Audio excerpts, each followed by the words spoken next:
આમ જો આમાં હું લખ્યું, સુખ માણાને એટલું જ મળે છે જેટલા એના પૂન હોય.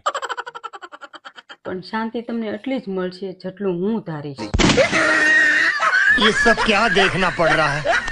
अच्छा है मैं अंधा हूँ. એ હું તમને શું કહું છું, હા બોલ ને ડાર્લિંગ. આ તમે કાલ ગેસનો બાટલો કેવો લઈને આવ્યા છો? અરે ગેસનો બાટલો આખો નવો ભરાયો હે, રેશન કાર્ડ ઉપર તાડું. હું નવો ભરાયો. આ સવારે ચા કરી ને તો ચાય બળી ગઈ. હે બપોર શાક કર્યું ને તો શાકય હાવ બળી ગયું. અને અત્યારે જો આ ખીચડી કરી ને તો ખીચડી હાવ બળી ગઈ. બોલો લ્યો.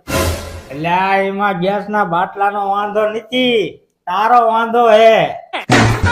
મગજ ઠેકાણે રાખો. કેવા બૈરા પાક્યા હે. હે આપણે નવા નવા લગ્ન થયા ત્યારે હું જમવાનું બનાવતી તો તમે ઓછું જમતા, મને કેમ ઝાઝું જમાડતા? હા તે શું થયું? તો હવે કેમ એવું નથી કરતા? હવે તો રસોઈ બનાવતા આવડી ગઈ.